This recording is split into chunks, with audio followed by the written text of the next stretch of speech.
Thank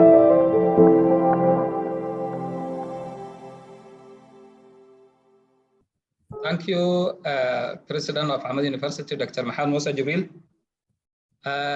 Again, I would like to welcome all of you this 1-week online international faculty development program that was organized at Faculty of Science and Humanity, School of Postgraduate Studies and Research, Amoud University. The aim of this faculty development program is just to familiarize the participants with the contemporary developments in the field of research and data analysis from a multidisciplinary and interdisciplinary perspective. This program would provide the participants with the opportunity to upgrade their skills to meet the contemporary challenges in their respective fields. It will not only encourage the intellectual and scholarly development of the faculty members through dissemination of knowledge, but also enable collaboration with colleagues across discipline and borders, all international scholars. Tonight, it's my pleasure to welcome one of my advisories, my role model is really an African intellectual scholar, one of the top 2%, I can say, for the mathematics and statistics in the world, Professor Saralis Nadaraja. Let me introduce to all of you guys who is Professor Saralis Nadaraja.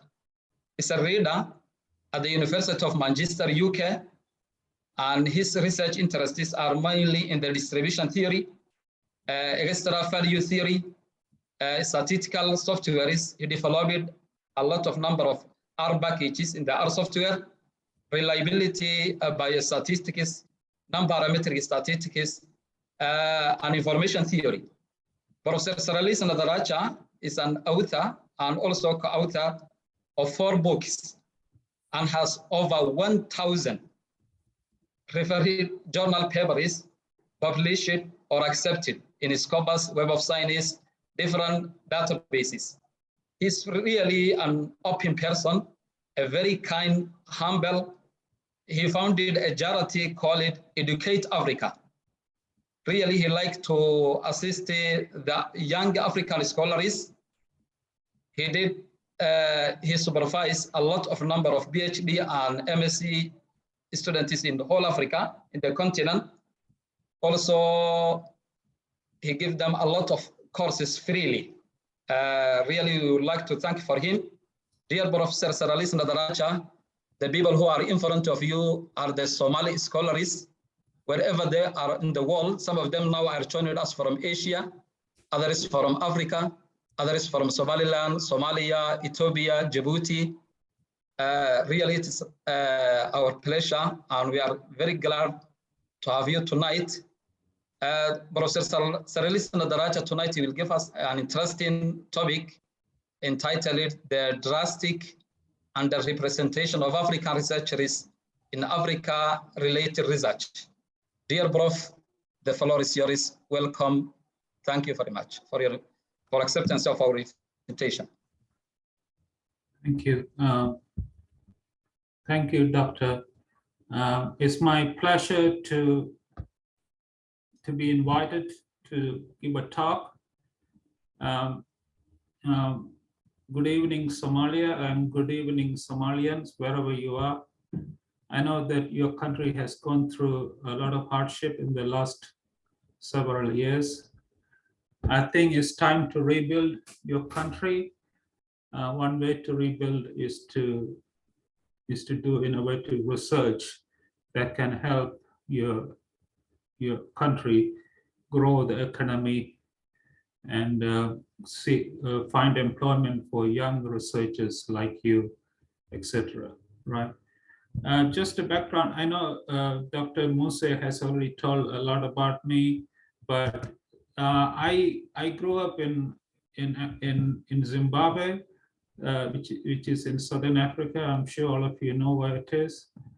And I went to the UK to do my graduate studies, my master's and PhD.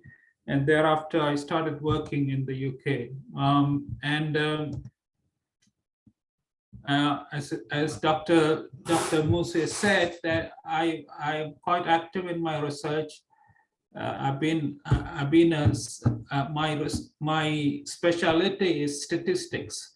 As you know, statistics is like is a universal language. It applies to all the disciplines in the sciences and medicine. So every discipline, whether it is medicine, whether it is engineering, whether it's economics, whether it's business, whether it's finance, every discipline you need statistics, because statistics, without statistics, you cannot do anything. It's like somebody said, statistics is the grammar of science.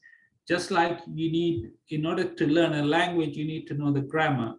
And in the same way, in order to do science, doesn't matter which area, you need to know statistics, right? So that statistics has been my area for the last 30 plus years. I work in quite a number of areas of statistics, and in the last 5 or 6 years, most of my research have been with people, with researchers in Africa. So I work with researchers in many countries in Africa, including Nigeria, Ghana,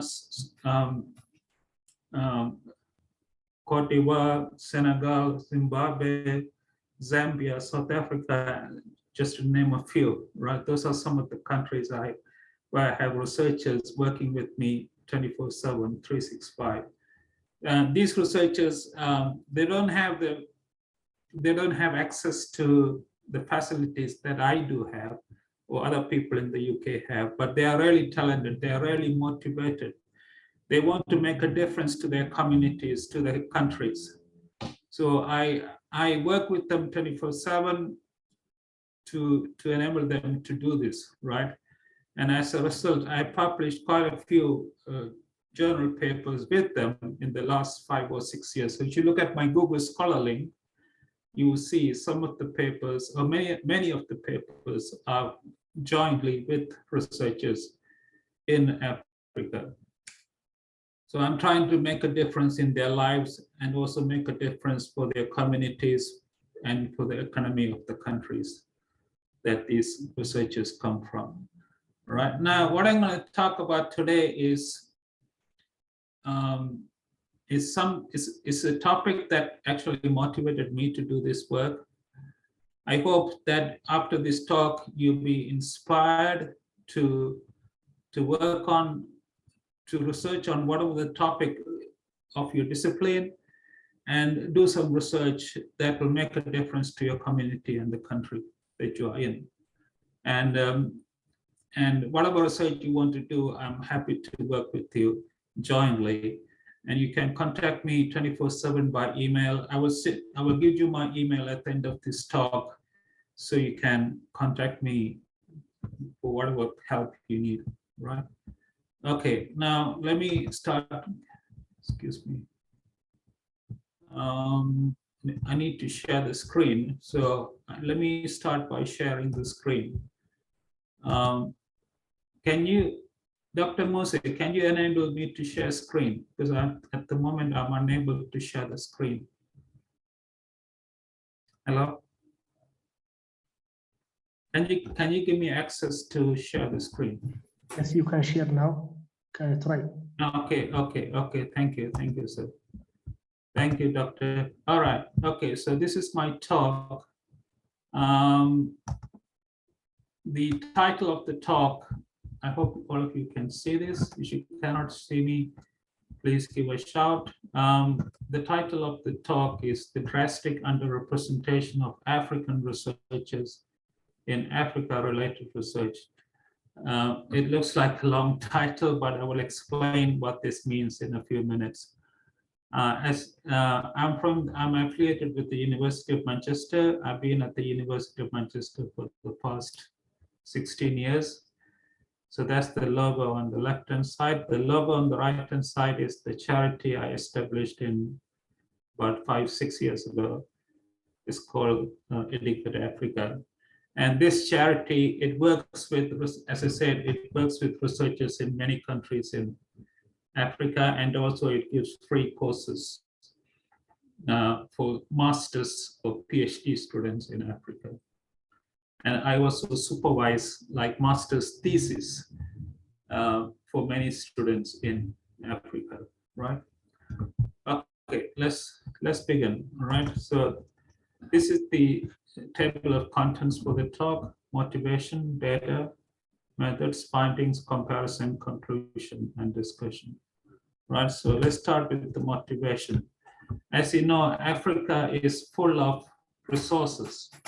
Like every continent, every country in Africa, including Somalia, right, has so much resources. And right, unfortunately, most of these resources do not benefit the people in those countries, right? Like, for example, Botswana has 22% of diamonds. Namibia has 16% of uranium and cobalt. Democratic Republic of Congo has 53% of cobalt, which is used to make computers, among other things. I mean, the fact I'm talking to you right now is because of the minerals from DRC. Okay, but as I said, these natural resources are being stolen from the African countries, right? And the benefit to the people in those countries is little or none, right? Okay, so that's one motivation why I wanted to start this charity about 5 years ago or 6 years ago, to make a difference to the people in Africa, right? Now that's another motivation, is like all these rich people in the world, like Jeff Bezos is the richest billionaire in the world, and he founded the company Amazon. And his company is so rich because of the minerals from Africa, right? But yet Africa remains poor, right? This is Bill Gates. He's the second richest tech billionaire. He founded the company Microsoft, right? The Microsoft is rich because of the minerals from Africa, but Africa remains poor. And this is Elon Musk. It's the third, or maybe the first now, I don't know, richest billionaire. And he founded the company Telsa. And the company is so rich because of the minerals from Africa, but Africa remains poor. This is Mark Zuckerberg, who founded the company Facebook. Right, so these are some of people who are having a good life, okay, making millions or billions of dollars every day or every week. They are able to do that because of the minerals that Africa has, right? But the people in Africa have little or no benefit. If anything, they're only getting poorer day by day, by month, right? And another motivation is that there have been papers and publications and books saying defamatory things about Africa. For example, there was one paper which said that African IQ, remember IQ is an intelligence score. So the higher the IQ, the more intelligent you are. I mean, according to the IQ. And there was one paper, it said that the IQ of Africans is that of mental retardation. That means the Africans have so low IQ that they are, they are at the borderline of mental retardation, which is highly inflammatory thing to say, because there are many Africans who are in the top of profession, like President Obama, he is an African. He was the president of the US, right? That doesn't mean that he was mental retard. He's not a retard, right? And there are many sports stars, like nearly all the athletes from track and field are Africans, right? They're doing so well. It's not because they have low IQ, right? Okay, so to say things like this, to say that the Africans have so low IQ that they are mental retards is highly offensive, right? But these are kind of papers that are being published by white people, white researchers, all right? And the benefit of these papers is only for them. I mean, by writing these papers, they get benefit, but it doesn't matter. They do not think for a second what kind of negative effect it has on the researchers, African researchers, right? And not only that, I mean, Ronald Reagan, you may recall that he was the president of the US, and at the UN conference, United Nations conference, he said the African colleagues behaved were monkeys, right? Which is a highly offensive thing to say. A president of the United States saying that the UN delegates, the African UN delegates were monkeys. And this is another president of the United States, who's Donald Trump. And he referred to African nations as SHIT-HOLE countries, which is again highly offensive. I mean, he is one of the richest presidents of the United States, but making comments like this, it hurts the people, African people, not only the African people, but it also hurts the Africans in Africa, right? Right? Okay, and this is another publication. This publication is called Groundwater Security and Drought in Africa, Linking Availability, Access, and Demand, right? And so this paper is written by authors who are not Africans. They are probably either white people living in Africa, or probably white people living in Europe or North America, right? And there's another paper which is called AIDS in Africa, Present and Future Impact. So these two papers and other papers written in the name of Africa are being published by foreigners who are not Africans, right? And the benefit of writing these papers and books, right, is only for them, the authors of these books and the authors of the papers. There's no benefit to the Africans, right? All right, the purpose of this talk, the purpose of the project behind this talk is to look at all the publications written in the name of Africa, okay, and to see what percentage of the publications are actually written by Africans, right? So we looked at different variables like the location. You know, when I say location, the location of the authors, the field of the paper. It could be mathematics, it could be physics, it could be chemistry, it could be engineering. Then the journal means journal of the name of the journal that the paper was published in, and year of publication of the paper, right? Okay. So the question we are trying to address is to see, like, what's the percentage? If you look at a pie chart, what's the percentage of the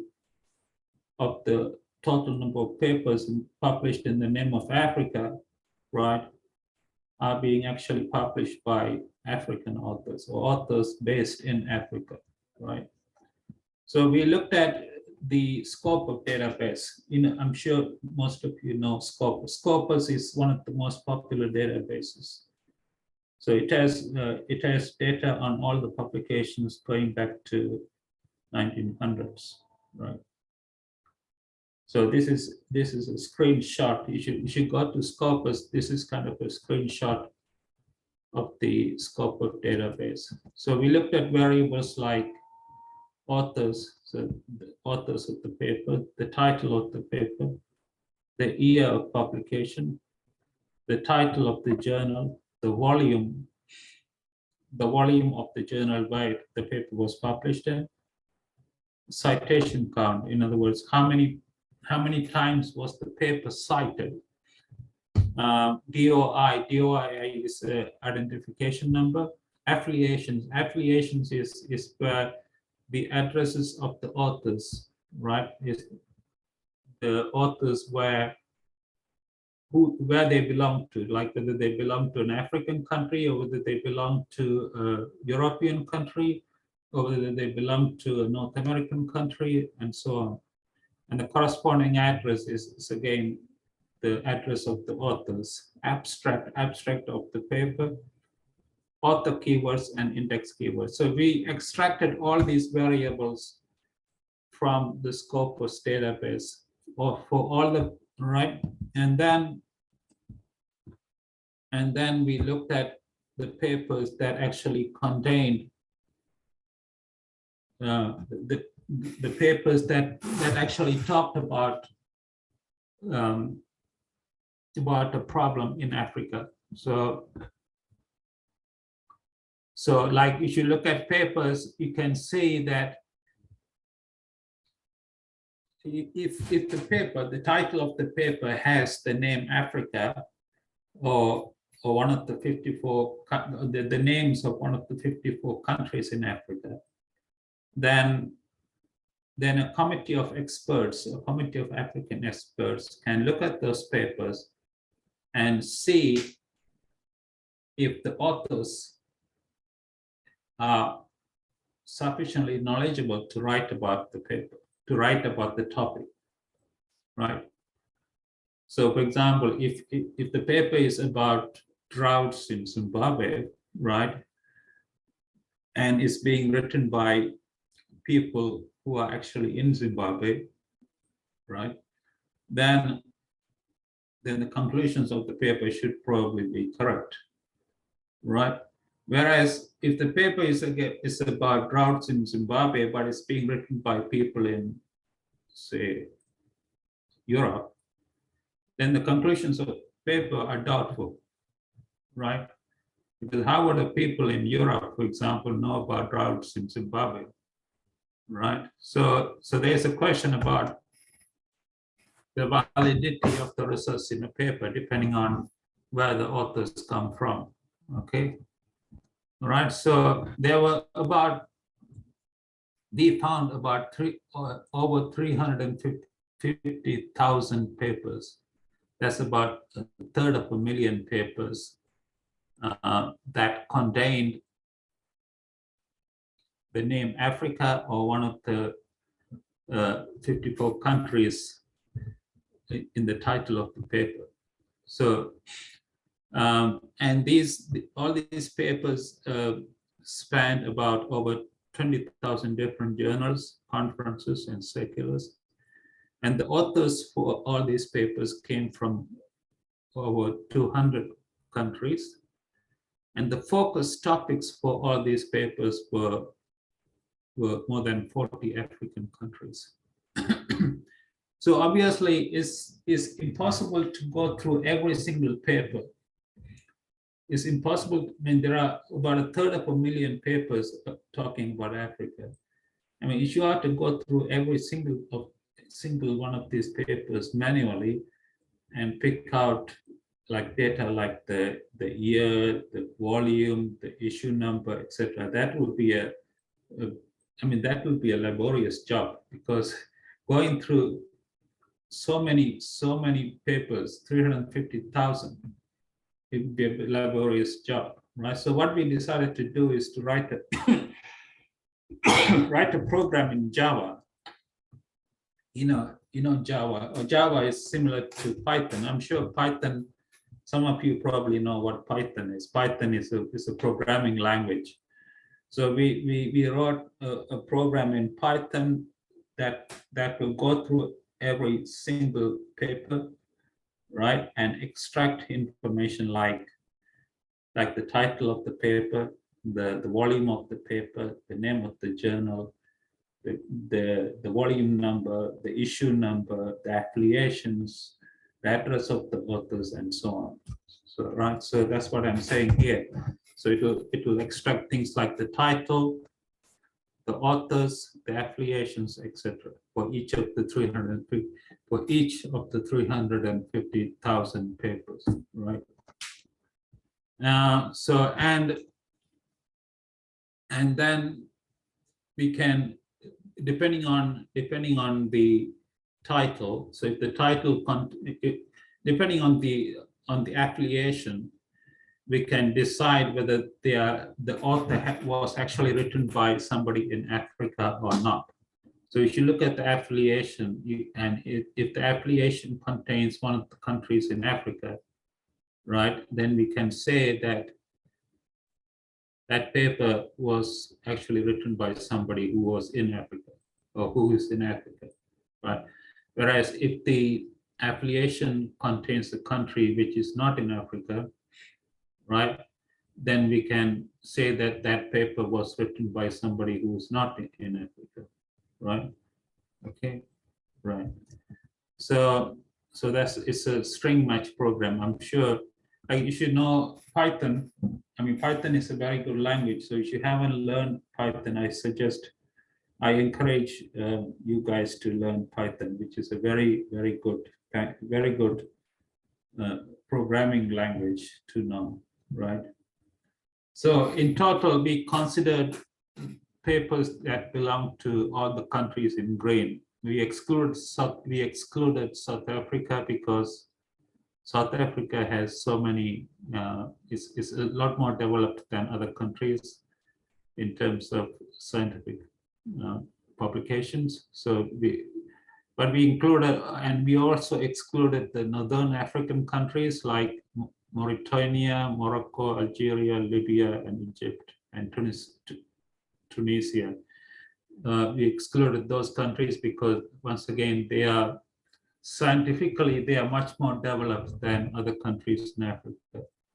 All right, so we included all the countries which are in green, including Somalia, as you can see, Somalia, Madagascar, Mozambique, Tanzania, Kenya, Ethiopia, all those countries. So we looked at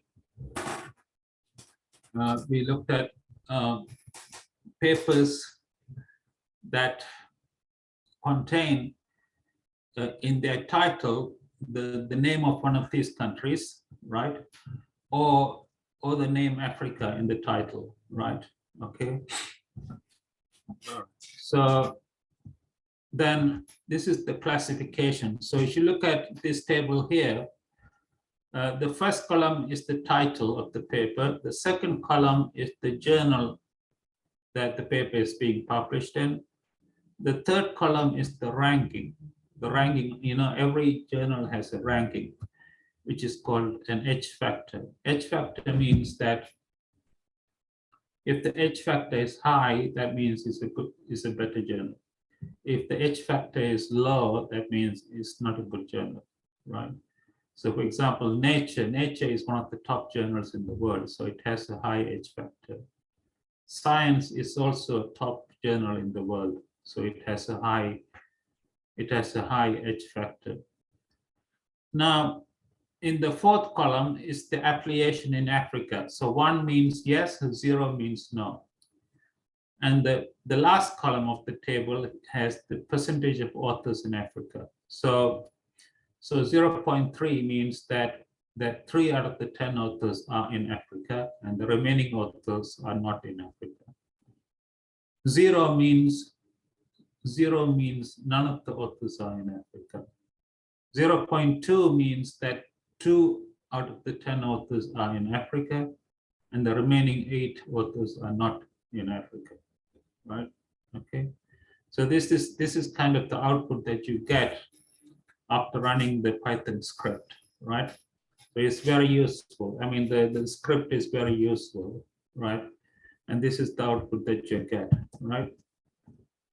Okay, right. Now this is this tells you like this is one of the findings that we found. On the x-axis, you have the percentage of African authors, and on the y-axis, you have the frequency. So as you can see, as expected, actually, unfortunately, there is a huge number of papers when the percentage of African authors is 0, right? There's a huge number of papers with 0 African authors, which is kind of disturbing. We can see this better here, actually. This is a pie chart. I'm sure all of you know what a pie chart is. So there are 3 pieces. The piece in gray is about 51.3%. So 51.3% of all the papers have no African authors, right? And the segment in light green it amounts to 26.3%. So 26.3% of the papers have mixed authorship. That means that some of the authors are Africans and the remaining are not African. And only 22.4% have African authorship. So only about 22% of the papers have African authors, right? Okay, so this is highly disturbing, and this is why when I started this talk, when I started this presentation, right, I told you that we need to address this issue. I mean, we have all the resources in the world, right? All we need to learn is we need to learn how to do the research and try to publish them ourselves, not letting other people, not letting people from Europe, people from America, people from Australia, people from Canada, coming to Africa and getting the data and publishing it themselves. We shouldn't let that happen. That has been going on for hundreds of years, and we must not keep that happening. Okay, because we can do as well what they can do. We got all the data in the world. We got all the minerals in the world, right? So let's start working.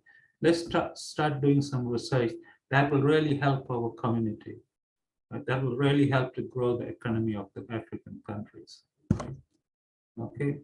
So this is another pie chart. Here is listed by journal, right? So in this pie chart, I'm looking at the journal Nature. Nature is one of the top journals in the world. It's a prestigious journal. I'm sure some of you might know Nature. Might know about the journal Nature. So for this journal, as you can see, there are about 69.7% of the papers have 0 African authors, right? And if you count in terms of authors, there are 2 circles. The outer circle, as you can see, there's a small circle and a bigger circle. The bigger circle is for the number of papers with no African authors. The smaller circle is with respect to the authors. So what percentage of authors are African or not, right? So according to the smaller circle, 78.7% of the authors are not African, right? When for the journal Nature. And this is Science. Science is another prestigious journal in the world. And here is worse. It's about 86.7% of all the authors right, publishing in Science about Africa are not African. Only about 13%, only about 13% of the authors are African. And this is Lancet. Lancet, you might have heard, Lancet is a medical journal, it's published in the UK.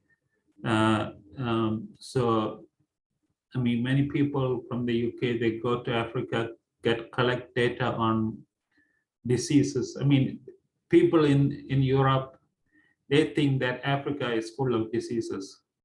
I mean, Africa is full of nice people. They're some of the most friendliest people I have met, right? But people here, they think that they are full of diseases, and they only come for the data on the, so they come to get the data on malaria, data on HIV, data on all the other diseases, right? And they use the data for their own promotion, for their own selfish reasons, right? They don't care about who's gonna die today or tomorrow. They do not care, right? They don't care about, right? So here in the Lancet, there are about 60% of all authors are not African. It's only about 39% are African. And this journal is called the Proceedings of the National Academy of the United States, which is another prestigious journal. It's a highly regarded journal. And in this journal, about 91.5% of all authors are not Africans. And this journal is Journal of Clinical Investigation. Here, nearly 100% of all authors are not Africans, right? Which is highly disturbing. And this is cancer research. I mean, cancer is another disease that is that affects many countries in Africa. And about 98.5% of all authors are not Africans.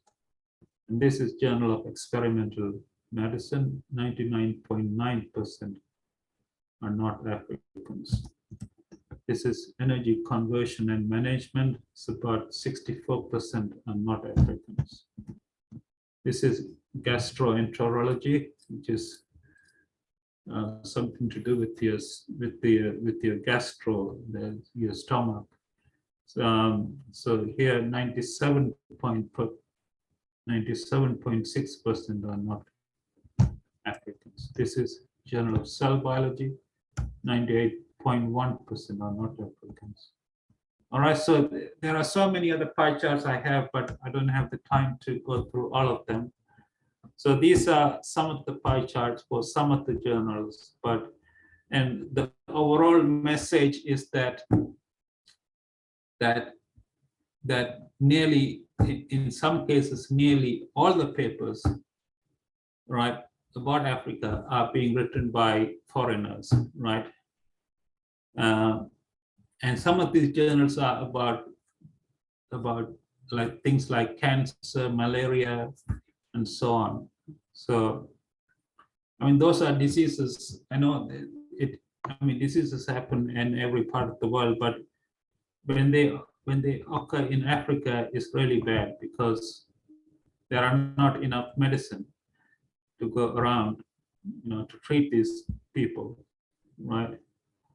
And instead of sending supplies of medicine to these countries, they come to get the data only to promote themselves, which is really bad, right? They should focus about sending enough equipment, medical drugs, so that the people can get treated from these diseases. Not just data. I mean, data is also important, but not as important as the treatment, right? Okay. All right, now let's look at this picture here. This is the findings by field. So if you look at the x-axis, there are different areas like the veterinary medicine, nursing, immunology, agricultural sciences, psychology, and and so on. And there's also one bar for mathematics in the middle somewhere. Well, there's, so what this picture shows you is that in these areas, in each of, I'm sure those of you who are in this Zoom belong to one of these areas, all right? Like I belong to the mathematics bar, right? So what this shows is that on the y-axis, what you see on the y-axis is the percentage or the proportion of papers that are being published by foreigners. So for example, in mathematics, if you take the bar corresponding to mathematics, there are about 60% of all the papers, right? About 60% of all the papers about Africa in mathematics are being published by foreigners, right? Okay, and if you take the area neuroscience, which is the last one, if you look at the last bar, which is neuroscience, it says there are about 80% of all the papers about Africa on neuroscience are being published by foreigners, right? So this is like the percentage of non-African authors with respect to the field of research. So the field is on the x-axis going from veterinary medicine, nursing, etc., up to neuroscience. And this is another way of looking at it. So there are three plots here. The first one is for the journal Science. The second one is for the IEEE journals. The third one is for the malaria journals. So the first two plots show that there is a high skewness, which means that most of the authors are not Africans. So for the journal Science and IEEE journals, most of the authors are not Africans. For the last one, which is the malaria journal, there is more collaboration with African authors. So you can see that there is about a 50-50 mix between African authors and foreign authors, right? Okay. Now this is a really good picture, which on the x-axis you have the journal ranking, which is called the H factor, which I mentioned to you before. That is, H factor means the higher the H factor, the better the journal. The lower the H factor, the journal is not good, right? So as you go from the left to the right, the journal is improving in terms of quality, right? And on the y-axis, you have the percentage of 0 Africa affiliated authors, right? So what you see is that as the H factor increases,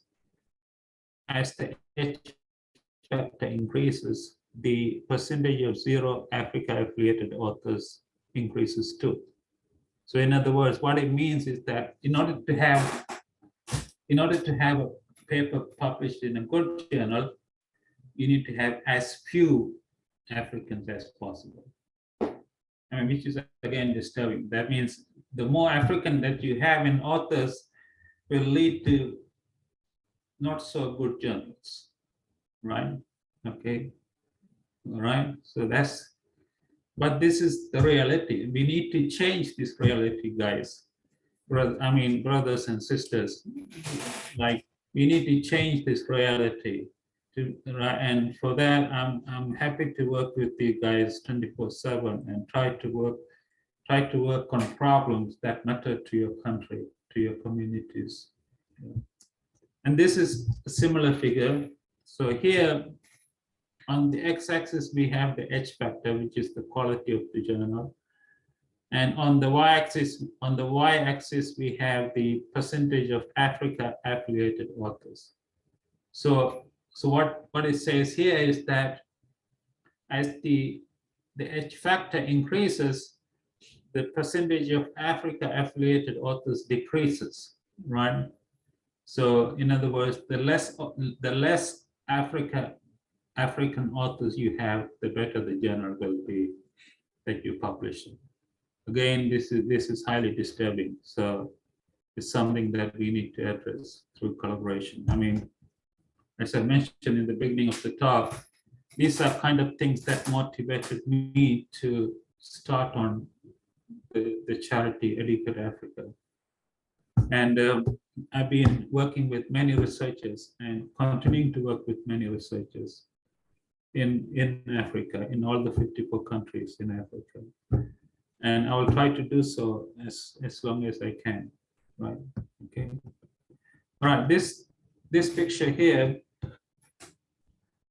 it shows you on the y-axis, sorry, on the x-axis, you have the year going from 1960 to 2010. And on the y-axis, you have the H factor. H factor is the quality of the journal. So there are different curves. The curve in black is the weighted average. The curve in the dashed line is the average ranking, and the curve in red is the percentage of 0 Africa affiliated authors, and the curve in green is the percentage of Africa affiliated authors. So if you compare the two curves, the curve in red and the curve in green, you can see that the curve in red is higher than the curve in green, right? Which means that when you have no African authors, the H factor is higher, right? Okay, so that's why the curve in red is higher than the curve in green. So this is another thing that we need to stop. But one of the promising things is that the two curves, the curve in red and the curve in green, they try to converge as the year goes by. So hopefully in another 10 years time, another 20 years time, or 30 years time, the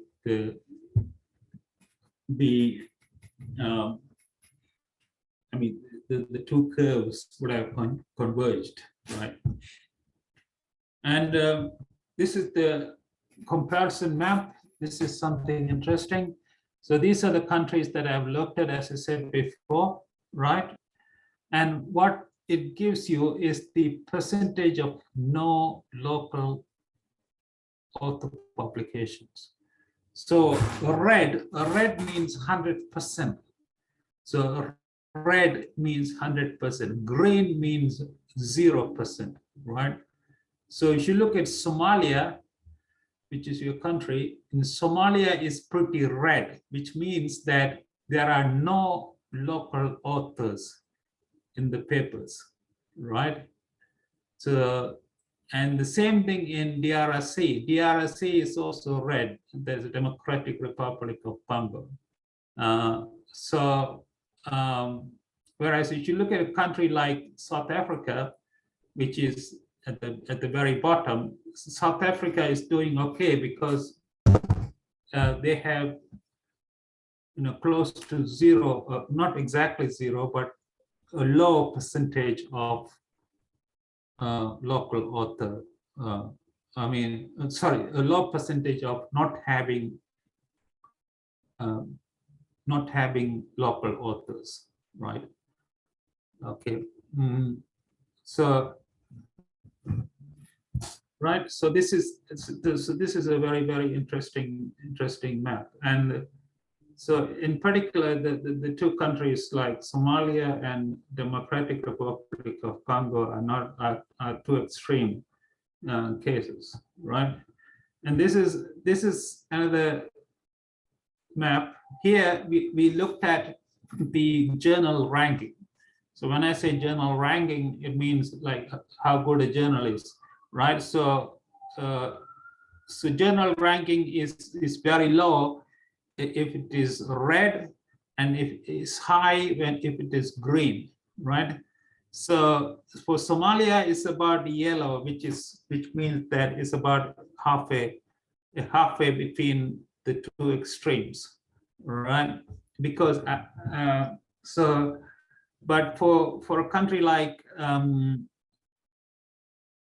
Nigeria, for example, or Ghana, the general ranking is not good, right?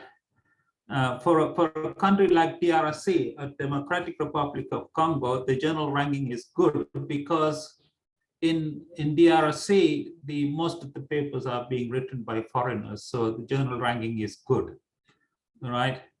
Okay, right.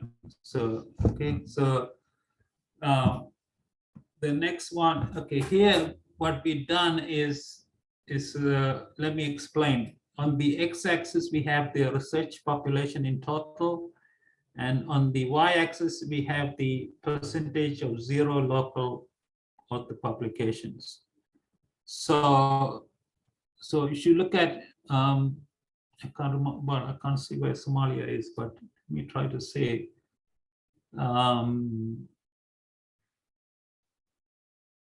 South Sudan.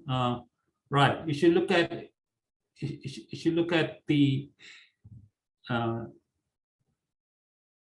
Democratic Republic of Congo, which is on the very top. So if you look at the top left-hand corner of the plot, both Niger and Democratic Republic of Congo, they have a very, very small research population, right?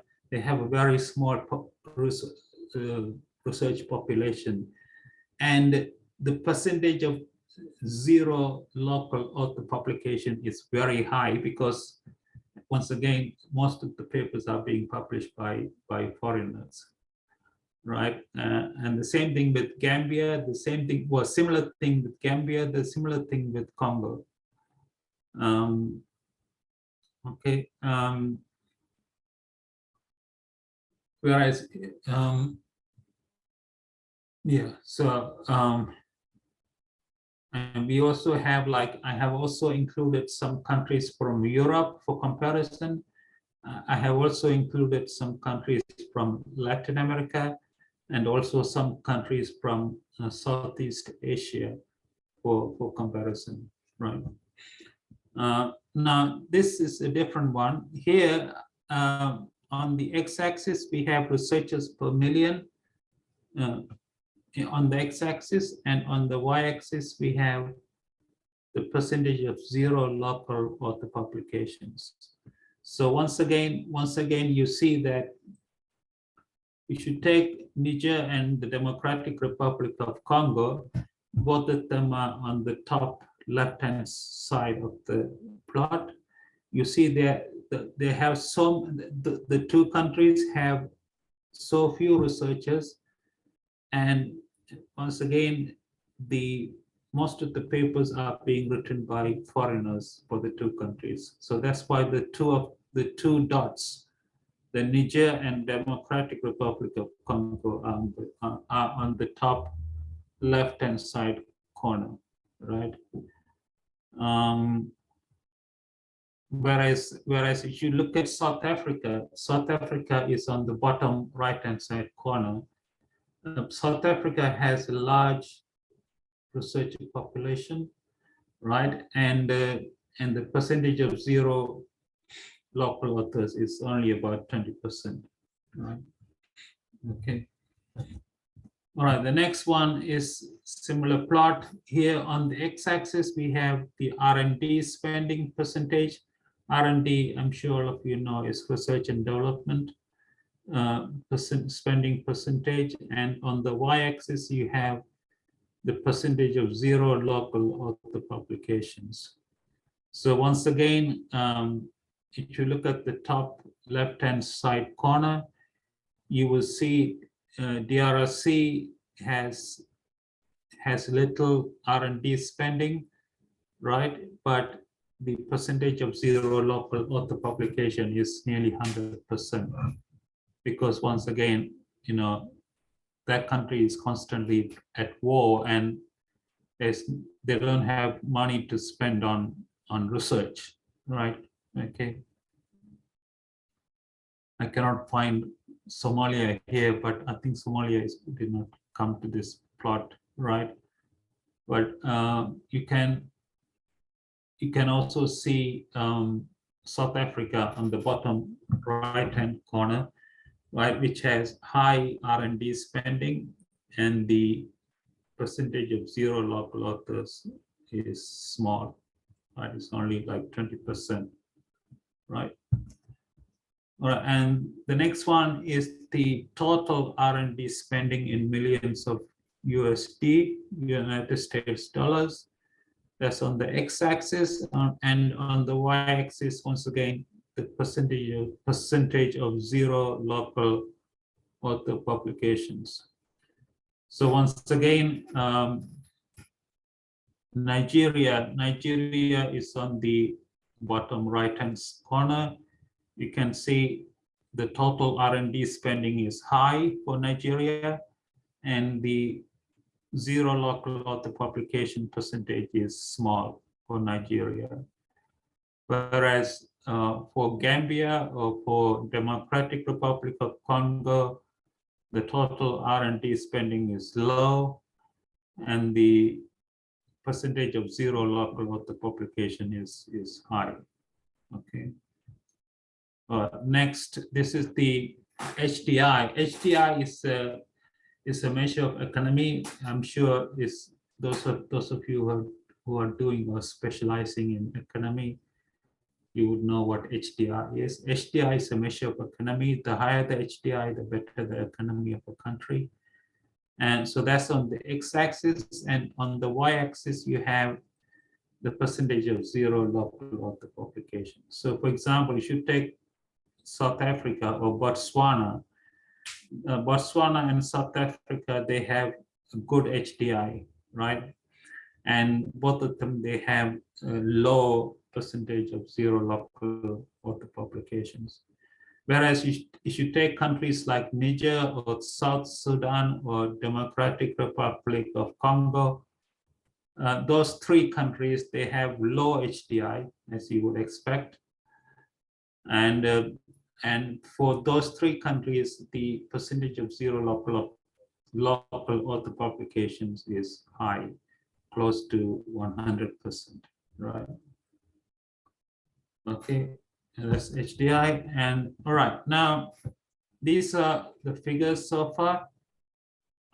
So what is the problem? I mean, the problem is basically summarized by this picture here, right? So if you look at, it's a circle. It's basically a vicious circle. You know, in order to do impactful research, you need funding and equipment. And in order to get funding and equipment, you need reputation, citation, and collaboration. And in order to get reputation, you need impactful research.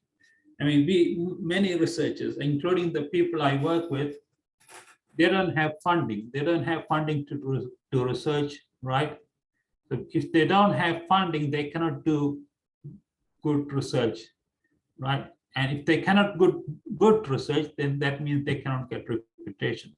So you see what the problem is. So that's why I'm working with all these guys in Africa, so that I'm spending my time 24/7, 365, helping them to do good research. And they can use the good research to build reputation, and they can use the reputation to get funding, right? So this is the problem, and this is what we need to break. We need to break this cycle so that we can do good research in Africa. And I'm helping to break this cycle. Right? Right. Now, we are coming to near the end of the talk right now. Now, this is something I would like you to know. This is an article from BBC, the British Broadcasting Corporation. And this is one of the professors from Ethiopia stated this. Let me read it again. Okay, most of the fossil evidence related to our origin comes from Africa. And I think Africans should be able to use the resources available in their own continent and advance their career in the field. There are limitations getting to this field of study is usually funding. So you see, everybody knows that the human beings came from Africa, but there's hardly any African who's actually working on that area. And the area being that where, in which part of Africa did Africans actually, did human beings actually start, right? Okay, because they don't have the funding. If you look at the papers in this area, most of them, nearly all of them are being written by people who are not Africans, right? Right.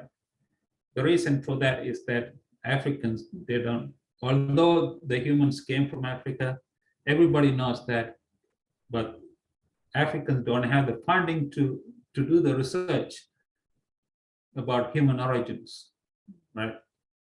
Right. Okay.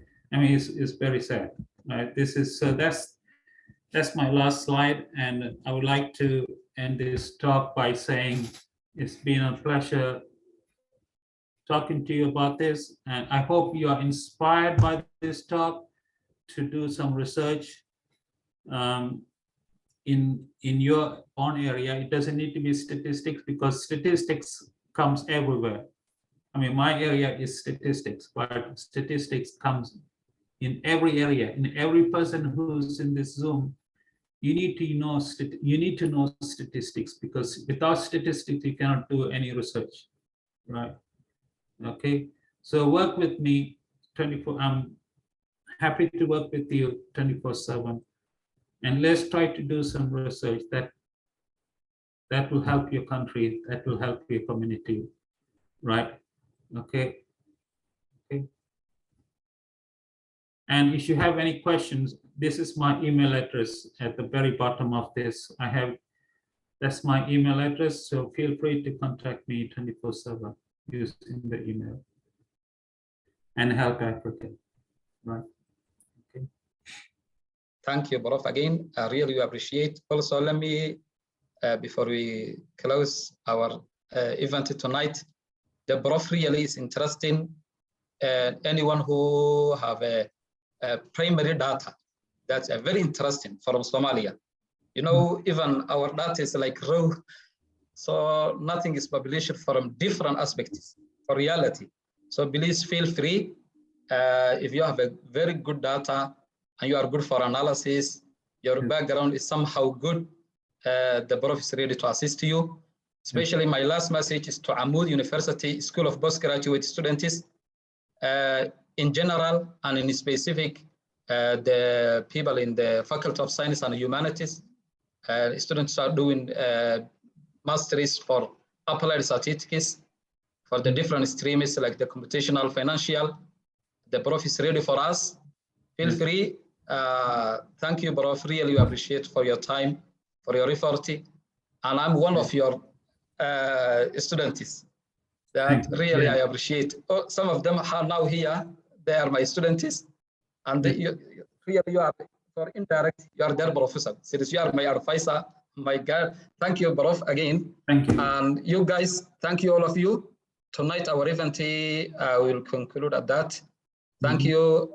Up to our next meeting. Thank you, guys. Have a good night, all of you. Thank you, Prof. God bless you. Thank you. Good night, all of you. Thank you. Take care. Thank you, Prof. Yeah. Thank you. Thank you.